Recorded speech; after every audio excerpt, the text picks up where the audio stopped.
crises that we've had in this country in the past, let's say 25 years, going back, let's say to 9/11 or to the economic crisis in 2008, 2009. And now the one industry that's come back in a very strong way every time has been travel and tourism. One reason is it's the largest industry in the world. Most people don't know that. It's one out of every 10 jobs. And before the pandemic, believe it or not, it was one out of every 5 new jobs. Now it's 51% unemployment in the travel industry. We're dealing with hotels that are on the verge of foreclosure or have already closed and may never reopen. I'm speaking to you tonight from New York City, where we've lost 1,500 restaurants that will never reopen. We've lost 34 airlines around the world since last February. These are not airlines that are operating in bankruptcy. They're insolvent and liquidated. They're never coming back. So that's the world that we're living in. And interestingly enough, isn't it ironic that a year ago, what was topic A on our discussions? Over tourism. Right. A year ago, we were talking about 1.4 billion people about to cross an international border in 2020. Well, guess what? 2020 was the worst year in history for travel and tourism. 1 billion fewer people crossed the border last year, and they're not coming back very quickly this year. Maybe next year it will happen, but this year, international travel is essentially on hold. Business travel is on hold. But here comes the fun part, and beware the law of unintended consequences. We've all been given an opportunity, whether we planned it or not, to rediscover our own country, to rediscover our backyard, our cities, our neighborhoods, our states, and our neighboring states, and to do so safely and responsibly. I'll give you one story that applies to me as a way to share with you how I've adapted. I know Lynn says I've been traveling a lot. Well, relative to a lot of people, I have been traveling a lot, but only in the last maybe 5 or 6 months. Last year, March, April, May, June, July, my travel, I got my passport stamped in the bathroom, in the living room, in the kitchen, and it got a little crazy. However, something else happened. I'm going to scare you here. I've lived in the same apartment building since I'm 6 months old. I've lived in the Upper East Side of New York all my life. Even though I also live in other places, this is still home. And I think I knew my neighborhood. Guess what? I didn't. I started to walk. Every day I would take long walks. And I would walk down streets I've known all my life, but had never stopped to look, had never stopped to listen in cases. And I'll give you one example. I was walking down Fifth Avenue near Central Park, near the entrance, or they call it the Engineers Gate on 91st and 5th. And I saw one day something I'd never seen before. And remember, I've been passing by this thousands of times, maybe in a car, in a bus, in a cab, who knows? But I saw a bronze monument in the wall. It wasn't very big. I had nothing else to do. I went over and looked at it. And it was a bronze, and I'll remember this very, very well. It was April 14th. It just happened to be April 14th. And I looked at the monument, and it was a tribute to someone named W.T. Stead. Does anybody know who that is? I didn't. And I wrote it down. I took a picture with my cell phone. It didn't really say anything except what a great guy he was. And later that day, I got home, and of course, I went online, and I Googled the name W.T. Stead, and I was floored. W.T. Stead died on April 14th, 1912 on the Titanic. And who was W.T. Stead? He was the father of modern investigative journalism. He was a British journalist who broke all the great investigative stories. He was coming across on the Titanic at the invitation of President Taft to attend a peace conference at Carnegie Hall, and obviously never made it. I became obsessed with who this guy was. I started reading his stories, his books, his favorite poets. And this is all because I had taken a walk 6 blocks from my house and had taken everything else for granted all those years. Well, think about what that started me thinking about. I started thinking about everywhere else I had not really seen or looked up or looked around. And I'm still doing that. I'm learning so much about my neighborhood, so much about my city, so much about my state. And yes, I've been on airplanes and we can talk about that. But the bottom line is we've been given a unique opportunity. In terms of world travel, we've been given an opportunity for a do-over, right? To not have over-tourism, to not have thousands of people on the Bridge of Sighs in Venice, which I now call the Bridge of Thighs, to not have people crowded into Barcelona and trying to get up to the Acropolis in Greece. I mean, crazy stuff.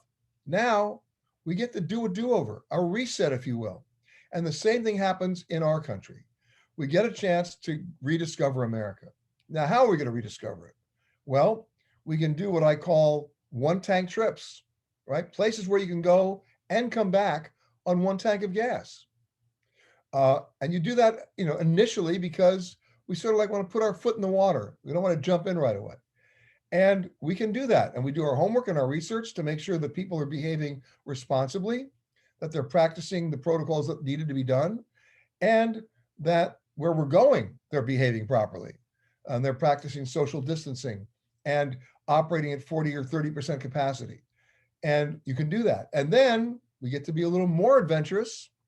Some of us are now renting RVs, recreational vehicles. What is an RV these days? It's your own self-contained quarantine mobile. You don't have to stop at a hotel. You don't have to stop at a restaurant. You're only stopping for groceries and gas. And you're sleeping on board. You're not packing and unpacking.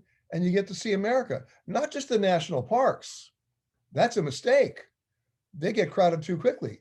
It's the state parks that offer such a great experience at no expense and no crowds.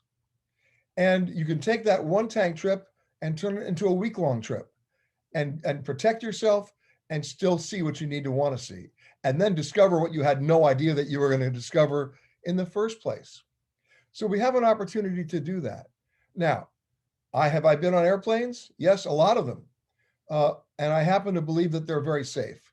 I've looked at all the surveys and studies from MIT and the Defense Department that the air recirculation systems on the planes do an amazingly good job, even pre-pandemic, in removing 99.5% of all the particulates and bacteria. I feel very safe on a plane. I should tell you, I wear 2 masks. I have the air nozzle above my head turned on to full, but in the down position. I'm certainly not on the plane to eat. I was never on the plane to eat. Anybody who gets on a plane today to eat airline food is delusional, right?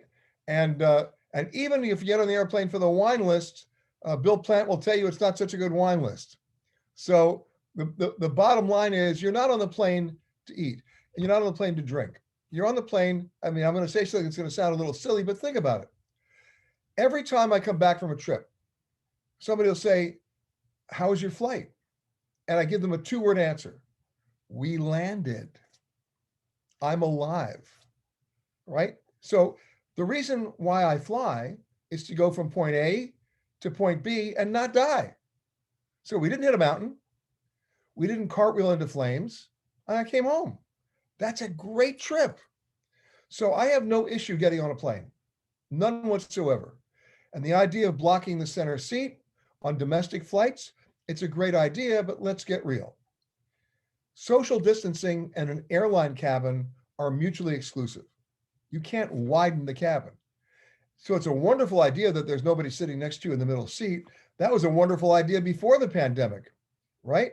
Nobody ever intentionally booked the middle seat. And if they did, you wouldn't want to sit next to them anyway. So it's a nice idea, but in terms of social distancing, the distance between you and the aisle seat and the other person in the window seat is only 25 inches. It's not 6 feet. But even having said that, I wear my double mask. The air circulation is great. I'm not there for the rich Corinthian leather or the Broadway show tunes that the flight attendants will not be performing on board. I'm there just to go from point A to B. So I'm good about traveling on airplanes in the United States. Where I have to do my homework and where you have to do your homework is the behavior of the people where you're going. And it's very easy. You can call ahead and discuss with any hotel at what occupancy level are they operating. And if it's under 30%, you'll want to stay there. You know their bar is already closed. and their restaurant's probably closed, the question you want to ask is your kitchen open? Because then you could have contactless room service. For those people who like to exercise on the road, it's not enough to ask if the gym is open.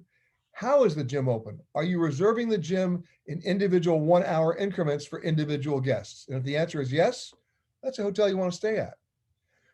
Large social gatherings are not part of this equation. You don't want to travel safely on a plane just to go to somebody's own personal super spreader event. And people are getting more responsible. They have to be. They don't have a choice. And you do your homework ahead of time, and then you can go. I'll give you a good example of how things have pivoted. It's not just the hotels, but it's hotel companies.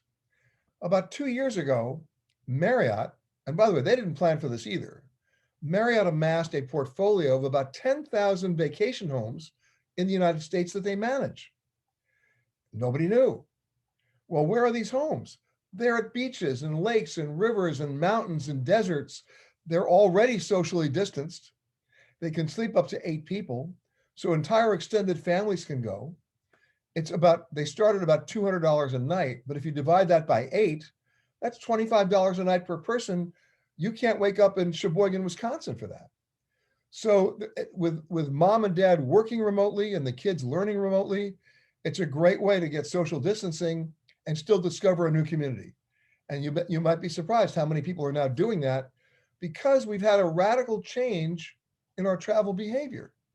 How do we used to do a vacation? Well, some of us had a bucket list. Some of you must have a bucket list. Those bucket lists have been thrown out. And you chose your vacation destinations based on how they would satisfy your vacation needs for 7 days or 10 days or 2 weeks. Not anymore. People are choosing their destinations based on work-life balance. They want to know, is this a place I can actually live safely? And that's what explains the popularity of that Marriott program, which I guarantee you they never planned on doing when they amassed that portfolio. So you have so many different opportunities here to get out, to see the country, starting with your own neighborhood, like I did, starting with your own region, your own state, your own neighboring states.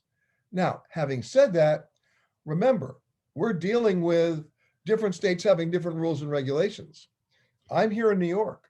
When I come back on a trip, I'm met at the airport by National Guard troops that make me fill out a form basically testifying that I'm going to quarantine for 14 days. Well, that's easy for me to do because I live in New York. But not every state has that. The only state in the country that has a mandatory quarantine, remember, the New York State quarantine is a recommended one. It's not mandatory. The only one that has a mandatory quarantine is Hawaii. So only 1 out of 50 states has a mandatory quarantine. So you're left basically with the honor system. And if you operate that way, you'll be okay. And if other people don't, move away, right? We now have a new mandate that's been put into operation by the president signing an executive order that masks have to be worn for all forms of interstate travel. That's bus, train, and airline, and in federal buildings and of course the national parks. It's not a law yet because the executive order basically said he wants the applicable agencies to do it, but it's moving at very fast speed. So by the end of next week, it will be. And that protects you. Everybody's going to have to wear a mask. And even with the widespread implementation, as we hope, of the vaccines, we're still going to be wearing a mask for the next year. You can count on that wherever you go, because there's still going to be people out there, for reasons we don't have to get into or politicize, who have politicized it and just don't want to wear it. They think it's an infringement on their rights. They think a vaccine is an infringement on their rights and their freedoms. And they may be right, but I just don't want them next to me on the plane, and I don't want them next to you in the hotel. And you can make that choice, because we're going to get to a point in the next 6 months of proof of vaccination, sort of an immunity card or a vaccine passport. It will happen with cruise ships. Absolutely. You can count on it. It's already started to happen on airlines. We have at least one airline, Qantas in Australia, that has already stated that starting when they resume flying, you cannot get a reservation on the plane until you can show proof of vaccination. And I think this is a good thing. We want to know where we stand. And that proof of vaccination won't just be used on airlines and cruise ships. It'll be at the grocery store, the dry cleaner, a theme park, uh, movie theater, whatever. And we'll get used to it like we get used to taking our shoes off at security checkpoints at the airport. But the worst four-letter word that has to do with travel, that starts with an F, by the way, is fear.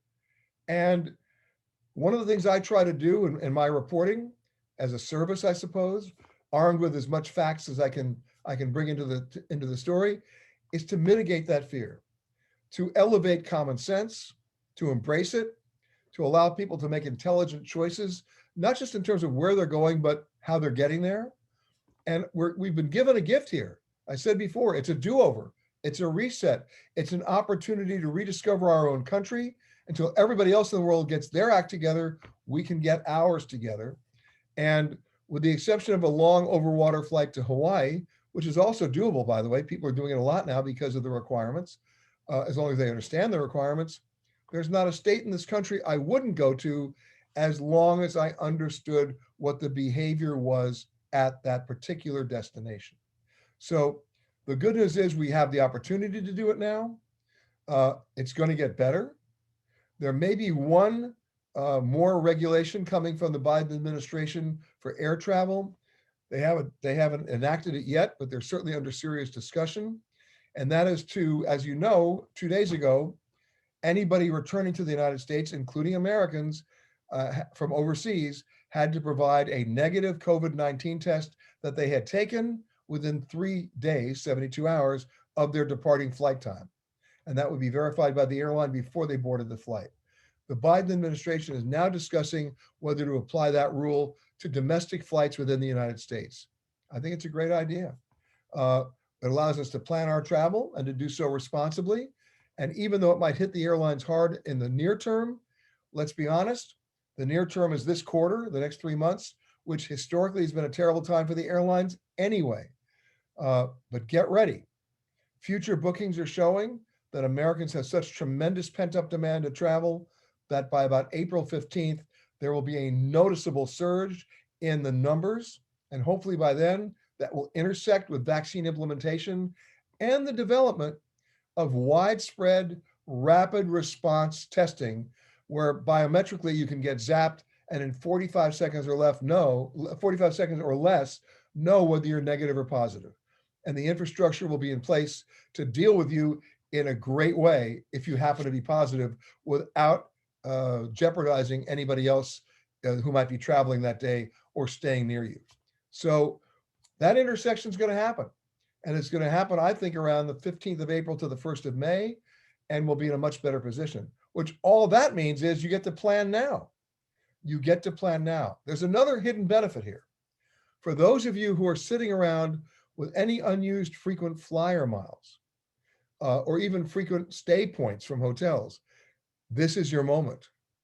You've never had more excess capacity from the airlines and never an opportunity for more opportunities to get those seats that you couldn't get before, and in many cases at lower mileage levels than they used to ask for. In the old days, by the way, the old days were, I think, 3 months ago, there were no availabilities. Now there's tons, and you can think 330 days out. You can plan 330 days out to take that dream trip and know that you can cash in miles and actually get the seat. That is something we've never had before. The other thing is, and this is just starting now, but I need to tell you this so you can plan properly. Many of you may remember that if you go online to make an airline reservation, you cannot finish that transaction unless you either opt in or opt out of the travel insurance. And most people, with the best of intentions, took the insurance. What a mistake that was.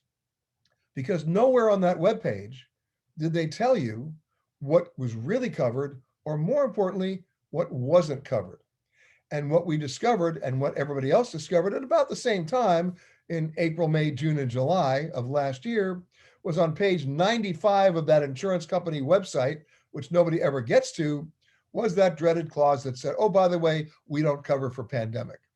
So most people ended up buying worthless insurance. That's about to change. The market has spoken. There is new insurance product coming online, And governments around the world are also taking the lead, as are hotels.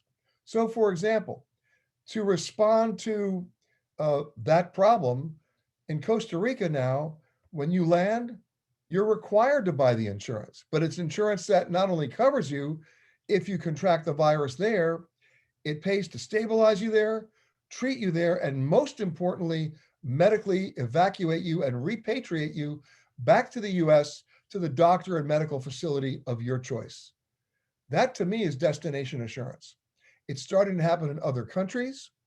At the hotel level right now, because of the new rule that just kicked in on the 26th, just 2 days ago, about taking that COVID-19 test, there are a number of resorts in Mexico now that are saying, we're going to give you, every guest gets a free COVID-19 test, and should you test positive, we will treat you here and put you up at our expense along with a significant other for the next 14 days. It makes you almost want to say, there are people out there trying to get the virus. I mean, that's America for you. But the bottom line is the industry realizes the economic hit they've taken. They realize the negative touch points that are so obvious now in terms of insurance, refunds, and custody of care. And they're trying to address that as an incentive and as an attractive package to get you to go there in the first place, knowing that you're going to be okay if you need to come home and that you will get home. So that's reassuring news. It's just starting, but you're going to see much more of it as we enter the second quarter. So by and large, and to recap all of this, you are in an enviable position now, through no plan or fault of your own, to rediscover your own country, to do your homework in the process so that you can do it safely and responsibly and lead by example. And then the good news is you get to go. And you get to go where you're not going to be standing in large lines or in big crowds or waiting. The service will be better. You'll probably even tip more. And you should, by the way, because the people who are the frontline travel workers there need all the help they can get. They're doing a great job. But the bottom line is, I can't think of any exceptions other than communities with wildly spiking cases where they're not behaving responsibly, where you couldn't or shouldn't go in the 48 continental United States. Lynn, I hope there are some questions out there, and I'll be glad to answer any of them. And but don't forget to look up W.T. Stead. I learned a lot just by rediscovering my neighborhood. Well, I certainly will. Thank you. So do people have specific questions? This is an opportunity. You can either raise hands and unmute yourself or put a question in the chat box. But Peter's really willing to answer any question you might have. I see one. Flora, do you want to unmute yourself? Yes, I have a question for you. If you're fully vaccinated, will you still have to show proof of a negative test, COVID test? And the answer in the short term, Flora, is yes. Even with, as we go down the road, the proof of vaccination, let's say you're going to go on a cruise ship and you can show proof of vaccination, you're probably going to get tested before you get on the ship and probably get tested at least once during the cruise. That's going to be with us for a while. And for a number of reasons that are, I think, obvious. There's still going to be a lot of people out there who are anti-vaxxers or who don't want to take the test or who just, want to rebel. And, that's not a good thing. We have to protect ourselves as well as others. So yes, the answer is you get the vaccination, your 2 doses. People think that just because they get the vaccination, they're liberated. They're not. They still have to be responsible moving forward until we can really get a handle on this. Thank you. You got it. Let me see, are there other questions? And I do see one, Denise. Yeah. Hi. I'm wondering what advice you have for road travel, and I'm not talking about just a short trip, but going to another state. I know it's dependent on the state, but would you have to look at all the restrictions in every state to? Well, that's easy to do, Denise, that's easy to do online, but you should do it every day because as you can imagine, it changes all the time. But for example, if I'm going to go, I'm in New York, if I want to go to New Jersey or Connecticut, there are no restrictions for me because I'm a New York resident. as there are no restrictions for Connecticut and New Jersey residents coming here. But I can tell you, I talked about touch points. My wife is obsessed with this, and she travels with me everywhere because she knows I'm not that good at it. If I'm in a car and I'm traveling somewhere, think of how many different opportunities you have to touch something on that trip. Yeah. A doorknob at a hotel, a faucet on a sink, the gas nozzle if you're refueling. And so she carries with her all those antiseptic stuff. And I am like Mr. Alcohol. I mean, I am all over the place. But I have to tell you, I thank her for that every time because I'm doing okay. And that's a small thing to do, but it's an essential thing to do. And when I talk about being situationally aware, that's something we never used to think about, ever, right? Open a door, push a button in an elevator, all those things. Now we think about that. And now that we're focused on that, it allows us to have our life again, just in a little bit different way. Thank you. Hello. I see Carol Kelly has a hand up, and then Tony put something in the chat. So Carol, you're next. Thank you very much. And Peter, we spoke briefly a couple months ago, and thank you to Bill for inviting you and to you for a tremendous presentation here tonight. That's just wonderful. A quick question for you. People used to dream about vacations to Rome and Egypt and all these ancient spots and locations. And not only do people probably not want to go that far, and I'm not sure they want us at the moment. So in the United States, are there any recommendations you would have of long-time historic or archaeological kind of interests that we could visit here in the United States? Well, before I answer that question, Carol, I'm going to go back to something you said at the beginning of your question. I can tell you unequivocally that you mentioned Egypt. They are desperate to have us come back. Okay. They want us to come back. And by the way, Egypt is open to us, by the way. Egypt is open.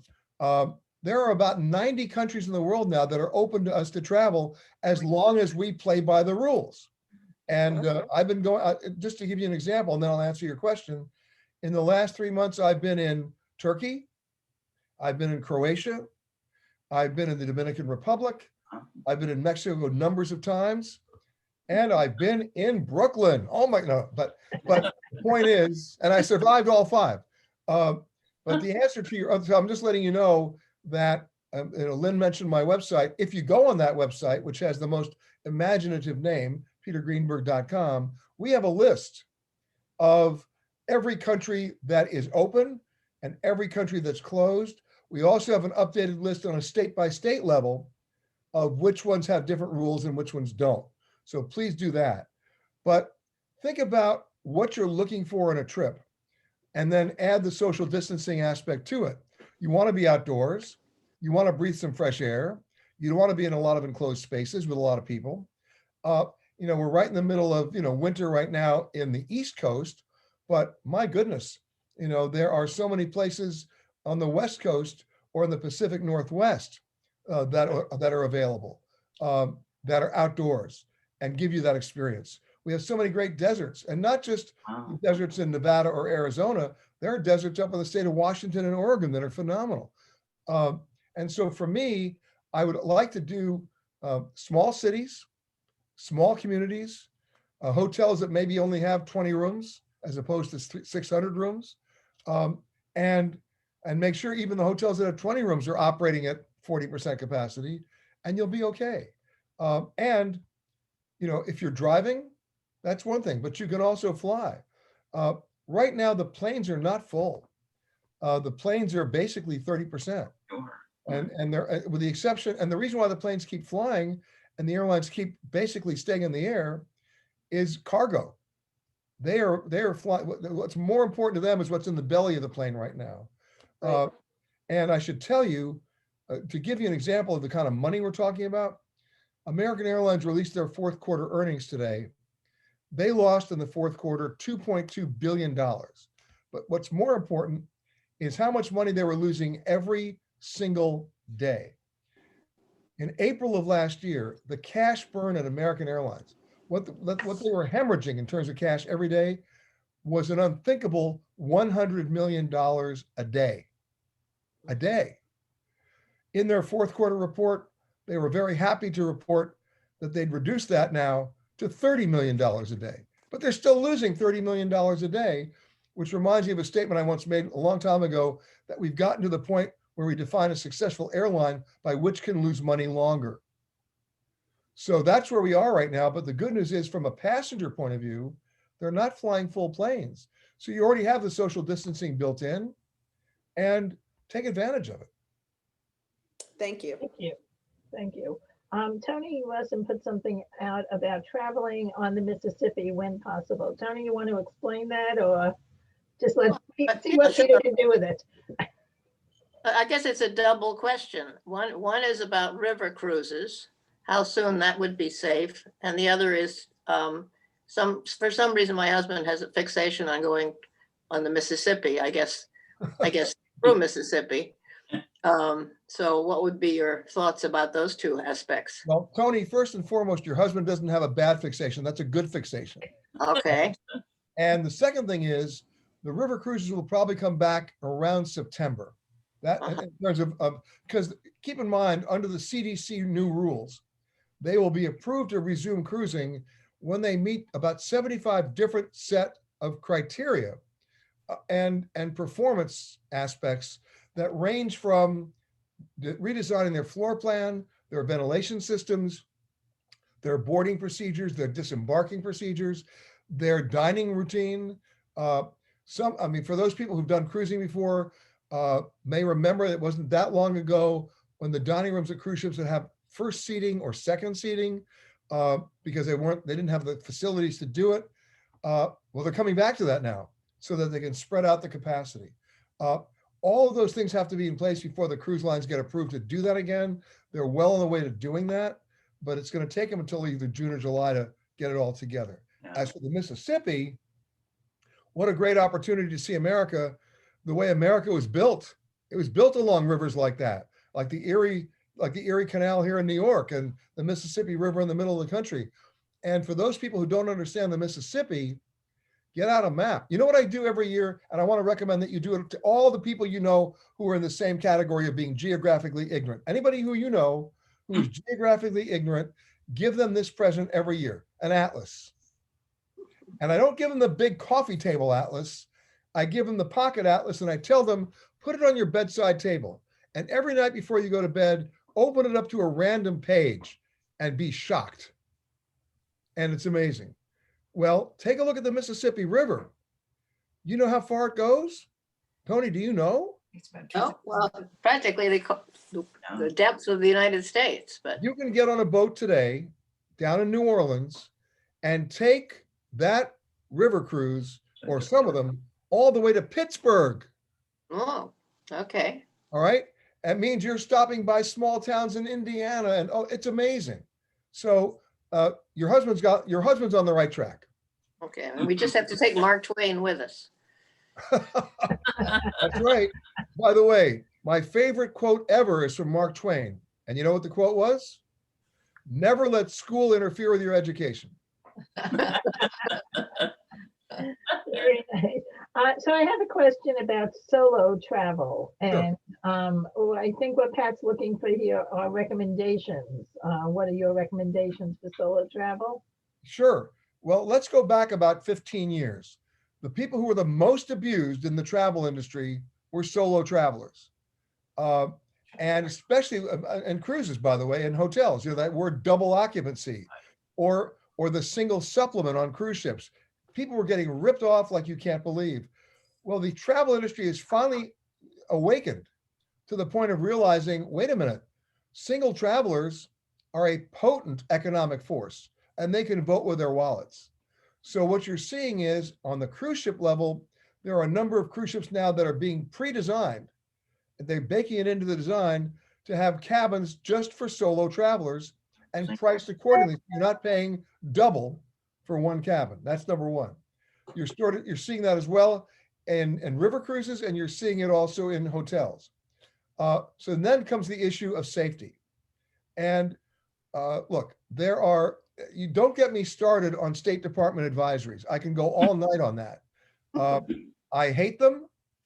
I think they're misleading. even though they're well-intentioned. They paint with too broad a brush, and they instill fear in everybody watching me right now. I'll give you an example. It's true. I remember when the State Department advisories were just basically, when you heard the word State Department advisory, you just didn't even go. Oh my God, there's a State Department advisory. Well, do you know what the State Department advisory was for Turkey? Be aware that Turkish drivers pass on the left and the right. Whoa, is that going to stop me from going to Turkey? But the word State Department advisory was like scary, right? You know what the State Department advisory was for Indonesia? Americans are warned to stay away from large crowds and avoid buses. I live in New York and I stay away from large crowds and I avoid buses. And in Los Angeles, I really avoid buses because I have no idea where they go. That's true terrorism. You get on a bus and you have no idea where it's going. So the State Department under the Trump administration said, okay, it's time to revamp the system of State Department advisory. So what did they do? They came up with a whole new system in which every single country now has a State Department advisory. So now we're scaring everybody. And they're doing it on 4 different tiers. So there's a level 1, 2, 3, and 4. I'm going to walk you through them so you understand how fear plays the wrong way here. Travel advisory warning number 1 says, travel with normal caution. I have no idea what that means. I hope it means just don't slip and fall, right? Travel advisory number 2 is travel with increased caution. At this point, you're boarding up your windows. Travel advisory number 3 says, reconsider travel. At this point, you're digging a hole to bury yourself in the backyard. And travel advisory number 4 says, do not travel. Now, I just came back from Mexico. Would you believe there are 5 states in Mexico? There are 32 states in the country, but there are 5 states in Mexico that have a level 4 warning. Do I look like I've been taken hostage? Do I look like I've been shot? If we applied the State Department warning levels to where you're living right now in Georgetown, you would never leave your home. So you need to read something else. This is where the State Department hates me, but I'm going to help you out. Read the British government's advisories to their citizens from the British Foreign Office. You can find it on the web. They're more honest, they're more realistic, and they're more fine-tuned. If they're having a riot in Cincinnati, does that mean you can't go to Cleveland? Of course not. But under the State Department rule, don't go to Ohio. So I just want to share that with you in terms of solo travel and fear. And then you'll be a much better traveler and you'll have a better experience and you'll be safe. And do you have any special recommendations for solo travelers, and not just in terms of safety, but trips or places to visit? Well, the first thing I would start out with is the big bad C word. And the big bad C word is one we've lost the art of in this country, and that's the art of conversation. Start a conversation, initiate it. Just don't go in the corner and read your latest issue of Vogue. Do it. And you'll be surprised how quickly you're embraced. You'll be surprised how quickly you're invited someplace. My lifelong friends are people I happen to talk to on a train station or on a bus stop or in a crowded bar. People that I had nothing to do with other than we found we had common ground. And that's the first thing. The second thing is you can go to our website, again, with the imaginative name petergreenberg.com. We have a list of resources for solo travelers. And there are companies out there who will, if you're still a little intimidated by it, will match you with other solo travelers who have similar likes and affinities. And that's always helpful. Great. Are there other questions? I thought I saw a few other. I see some hands up there. Okay. Hello. Okay. Sally and Tony. Yeah, Sally, I'm sorry. Thank you. Well, just a couple of things, and it is a great presentation, and my husband and I love to travel, and we have really, really missed it. But just in terms of traveling on the airplanes, I think there has to be more concern now that we know that these new viruses or more new types of COVID viruses are more deadly and contagious. And you mentioned, Peter, that the air systems on planes are filtered, and you mentioned bacteria, but you really can't filter for viruses, and viruses are very contagious when you're in closer quarters. So I'd be concerned about the airline. So that's one thing, and maybe you want to comment on that. But my question is, how are companies that do group travel managing these days? I mean, are they planning ahead? Are they still offering tours? What Oh, yeah. are they up to? Sure. Okay. As to your first question, I hear you. I understand that. My wife is her own personal hazmat team. So when I get on a plane, we wipe down everything, everything that our skin might touch, right? Because you're not always conscious about like touching your nose or your eyes, or you just touched your ear. I saw you touched your ear, Sally. So the thing is, I saw that. So the thing is, she wipes down the tray table, the seat backs, the armrests, even the air nozzle above us. And we're doing fine. But the answer to your second question is yes. The big tour companies like Trafalgar and all the other ones, they are offering tours, but they've reconfigured them. So on a 56-seat bus, that might be a bus tour, they're only going to hold 28 people. They're only going to pre-vetted locations that they control. Yeah. You're not going to be exploring destinations necessarily on your own. It's the same thing with cruise ships now. When cruise ships start sailing again, the whole concept of a shore excursion will be redefined so that you're not going to be able to explore the port on your own. If you're going off on a shore excursion, it'll be chaperoned, you'll be monitored, you're going to pre-vetted locations on a bus that's only at 40 to 50% capacity. So they're taking those measures, not to mention additional testing. So yes, they are planning ahead, and they structured their tours all over the world along those lines. Yeah, thank you. Thank you. And stop touching your ear, Sally. I'm home. We're okay. I'm probably related to your wife because we keep things pretty. We actually had a trip to Costa Rica the end of February and March, and I brought all the stuff with us because the COVID was just starting to bubble up. Right. But we had everything your wife had with you. And you're still with us. I'm happy to see that. Yeah.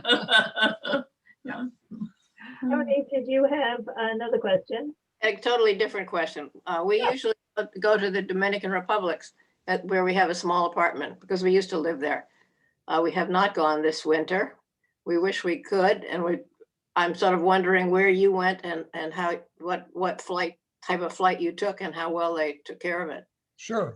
Well, I went to a couple of places in the Dominican Republic, to Punta Cana and also to Santo Domingo. In both cases, the flight was easy. It was not crowded, and I stayed at hotels because I was there on business, and the hotels were at 22% occupancy, and that was intentional. So you didn't see large crowds of people anywhere, and everybody was behaving. They were wearing their masks. The only time the mask came off was when they had, when they were eating in a restaurant, and so I was very impressed with that, and they're doing a reasonably good job. And some of the hotels, even before this new rule about the COVID-19 test to be able to come home, were giving those tests anyway. Okay, thank you. That's great. Are there any other questions? Let me just, we have, okay, so Alan said to thank you for your great presentation, that your enthusiasm is contagious. Well, you know what, Lynn? It's enthusiasm with portfolio. I don't want to be a promoter of travel. That's not what I do. I'm not selling anything. What I always do in my journalism is to present information so that people can make intelligent choices about the options that they have. Well, and that's important because you want to be able to make an informed decision and do something that you feel comfortable with. And by the way, one of the books that I've written, which nobody ever wanted to publish, nobody ever wanted to edit, and then it became a New York Times bestseller, was a book. The title tells you everything you need to know. It was called Don't Go There. It was my guide to every place in the world that sucked. So are you going to tell us what the first chapter was? Oh, listen, we have not enough time to talk about those places. But the bottom line is, we to be fair, if I busted a place and they got their act together, in the next edition, we told everybody it was okay. Oh, that's good. so we have, so Carolina wants to thank you for helping with traveling plans, and Linda has a question. Yes. Assuming that we get our vaccines by August, do you think it will be quite safe to travel to Kiev and Tbilisi by then? We have a celebration for friends at that time and are concerned because we are older. Okay, well, you should have another concern too about what happens if the flight gets canceled. So let's go back to the August. I'm reasonably assured intuitively that we will be traveling by August, but that does not alleviate us the responsibility of making sure that we have a mutually agreeable definition of terms with the travel providers, meaning the airlines, the hotels, the tour operators, so that if that trip for whatever reason gets canceled, you get your money back. And they don't just give you credits or a voucher. That was insulting. We're not in the business of giving these companies interest-free loans, especially when it was canceled through no fault of our own. The good news is that the US airlines at least have gotten rid of those draconian ticket change fees, which in many cases would wipe out the original value of the ticket to begin with. But that doesn't mean that they're not going to try to give you a credit voucher or a coupon, which is useless to most people based on their own schedules and their own conditions. So if you want to go to Kiev in August, I don't have a problem with that now conceptually, but make sure that you have a very good conversation backed up in writing about what their policy is, should the trip get canceled, or should, the country close down. It could happen. So once you have that in writing, make sure you pay for it with a credit card and not a check or a debit card, and then your rights are protected. Emily, all the way from Hawaii. Emily, you need to unmute her.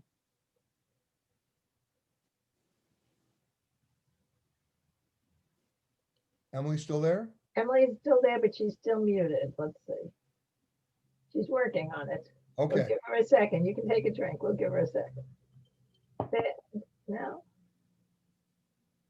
Sally, I saw you touch your ear again. I'm not sure what's going on with Emily. She doesn't seem to be able to unmute. Let's see if that works. Does that work? You got it. All right. All right. Okay, thank you very much. And Peter, it was a marvelous presentation. And I noticed you mentioned Hawaii, and it's an excellent destination. We had two flights, one from Washington, D.C.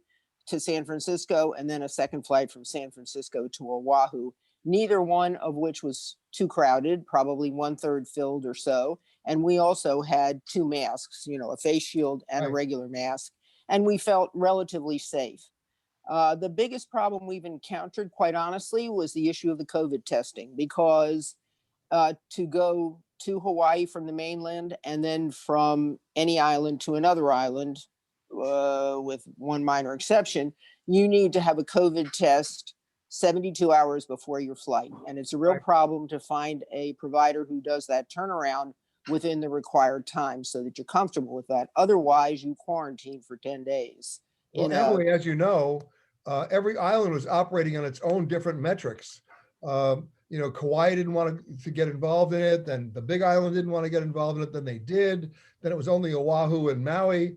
So if you're going to Hawaii, you need to check with your individual island that you're going to make sure that they even recognize the test that you had somewhere else. Yes, there is a list of providers that are acceptable to each island. And there is one in the Washington area where you can get a test where you get the results within 15 minutes. It's a PCR test acceptable to the state. That's great. You do pay $250 for that test, and it's probably not reimbursable with insurance.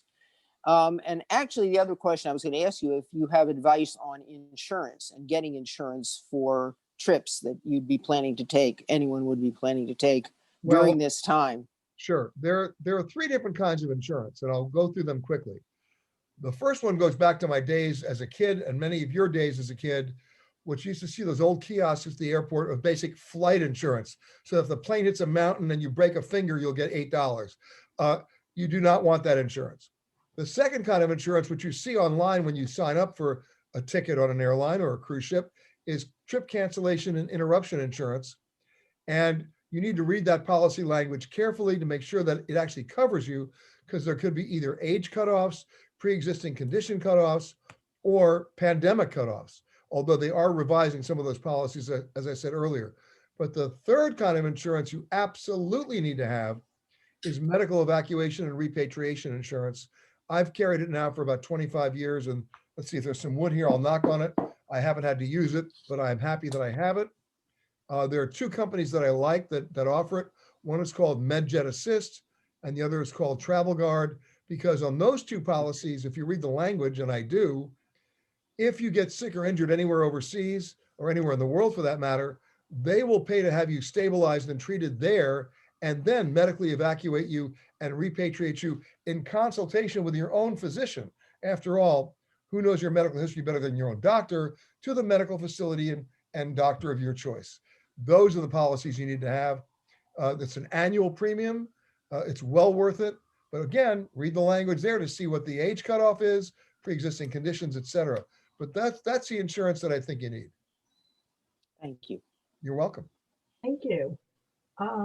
Before we finish up, I don't want to leave anybody out. Were there any other questions? No. Well, Peter, this was just delightful. Thank you so very, very much. I really appreciate it. I know that we've all learned a lot, and we will be visiting your website regularly. Well, one thing, Lynn, if I can, Sure. if anybody does have any questions after this, let me give you a good email address for me. I will be glad to answer it online. It's an easy one. It's peter@petergreenberg.com, and fire away, and we'll be glad to do it. And if anybody's near a radio station, my CBS radio show is on every Saturday. In fact, Bill Platt's been on it a couple of times. It's called Ion Travel. It's every Saturday from 10 a.m. to 1 p.m. Eastern time. And if you have, it's even in Hawaii, by the way, Emily. And, Thank you. And if you can't find a station, then go to our website and you can stream it live. It's streamed live from about 10:05 in the morning Eastern time until 1 p.m. every Saturday. So check that out. Great. Thank you very much. And before we close the evening, I want to remind people that our next Cocktails, Conversations, and COVID program will feature Martha Kumar, the director of the White House Transition Project. And that's on Wednesday, February 10th at 5:30. Please email me if you'd like the link to join us. And much thanks to Emily and Carol, who set up our programs, and of course to Bill, who they couldn't do it without Bill's help for tonight's program. So we thank you all. And Peter, thank you very much. This was really a great session, and I appreciate your time. You got it. And thank you, everybody. Take Thank care, everyone. Have a nice evening. Bye. Peter, great job. Thank you, Bill. Thank you for doing this. Yeah, real treat. Good to see you. And give a big kiss to Robin, and I'll talk to you soon. All right, take care. Thanks, man.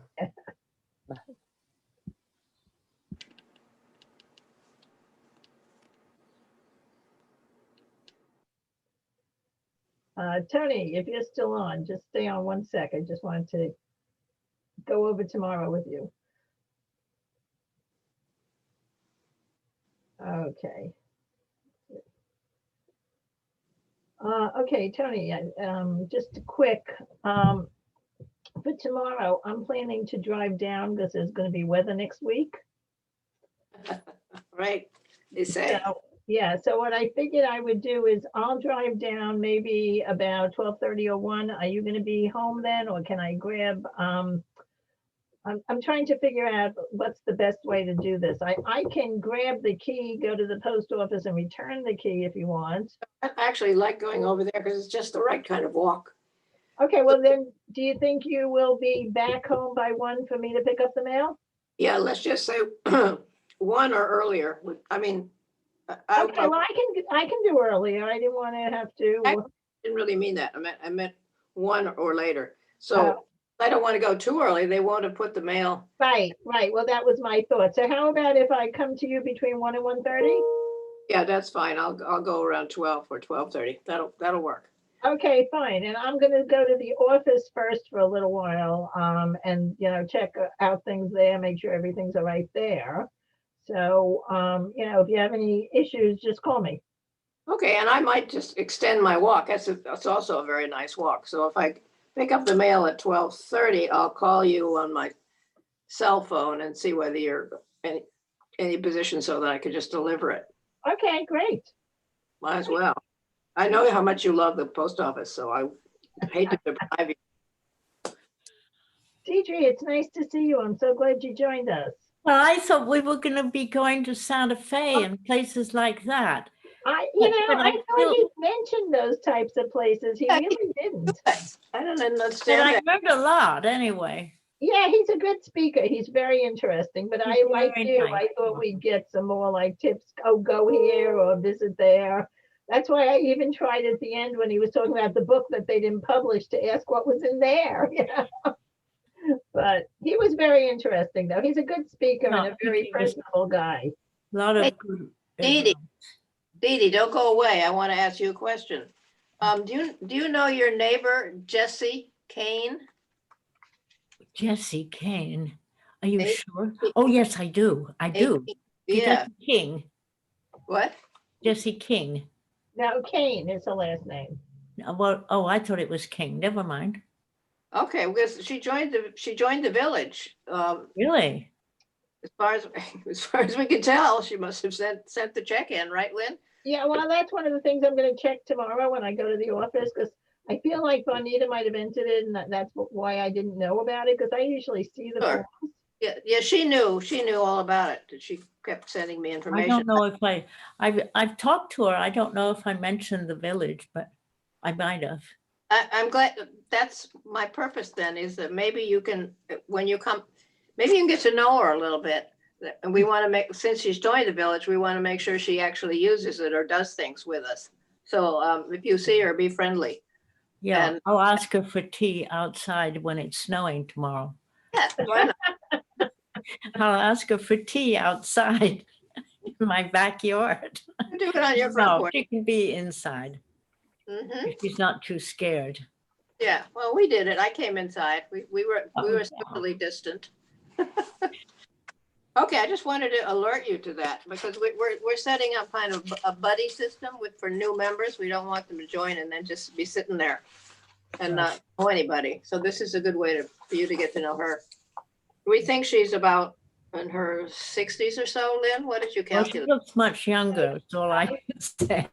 She might be in her 70s. Really? We won't ask her, but We won't ask her, but I think so. Yeah, I thought she was around 45. Yeah. well, She's that had would be a very good had- in. She's like- taking good care of herself.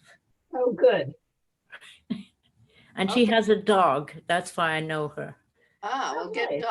you'll get to know her very well. I just She's met two she's possible. not a dog person. Mhm. Okay, that's what I wanted to check with you, but now we let Lynn No, go. I feel, she calls me and we've called several times about the dog. So Nice. Good. Okay, well, that's great. I'll go down to Monsieur Christophe's as an excuse and invite her to tea. And if you actually do talk to her and you talk about the village, ask her if she is receiving the constant information that, Oh, okay. because some people don't get it because they push a button, they unsubscribe by mistake. Oh, And then we go for months and we don't know why we don't see them. oh. So check that I'll for ask her me. if she- yeah, I'll ask her if. Gives you a job. Okay. Right. I'm gonna come knock on your door when it goes over 40. Okay. And I'm By the way, Tony, I caught the news after our last meeting. It was 21 degrees by me. You had 37. No wonder you were saying it was so nice out. What do you want? It's that much worse in where you live? No Well, wonder it you. was today because I knew when I went out to grab the mail, it was freezing. And when you said, did you take a walk? I'm like, I walked to my post office at my mailbox. That was enough. So I saw on the 5 o'clock news, it was 21 degrees in Gaithersburg and 37 in DC. I'm like, well, no wonder she walked and I wouldn't. Yeah, that's a huge difference, though. I don't think it's always that big, but It's today usually apparently- the other way around. No, because I'm further north. Oh, I'm further north. So I'm usually a few degrees, but today was big. And it's going to snow over the weekend. they Sunday. say Sunday, there's gonna be snow on Sunday. Yeah, We'll just get ice. yeah, We'll get- you'll get ice and I'm gonna get a lot of snow. That's why I'm driving down tomorrow. Okay, yeah, well, I'll actually probably walk to the office then because I probably need some more handout flight of those future programs Okay, good. like Great. around here. Okay, all All right. right, well, good night all. Thank you for joining us. See, Well, we have- the only reason I don't do more is I get involved in something else and I forget completely. Well, I'm Well, glad you remembered. I did mark this because I thought, oh, well, I hear about Santa Fe, which is where I want to go. But Yeah, well, that's why I brought up the subject of Mississippi. I wanted him to tell me that I want to go there. you know, Right, and I was gonna ask the same type of question that Carol did, but she asked it, and I thought, okay, let's see, and I don't know. But it was still interesting. It was an interesting presentation. well, I guess he has a lot of, guidebooks or something. Logistics. Does he have guidebooks or he writes books about travel? No, not so, but I think he writes more about like this type of thing, like how to travel safely, and he doesn't necessarily It's write getting like, late for visit me. France and here's what to do.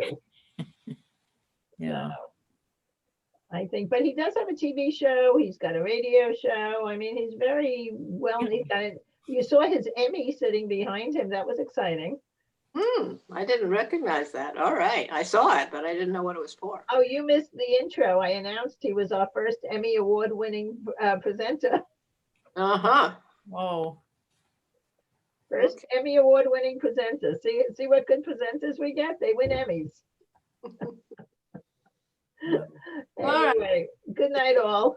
Okay, good night. Thank you for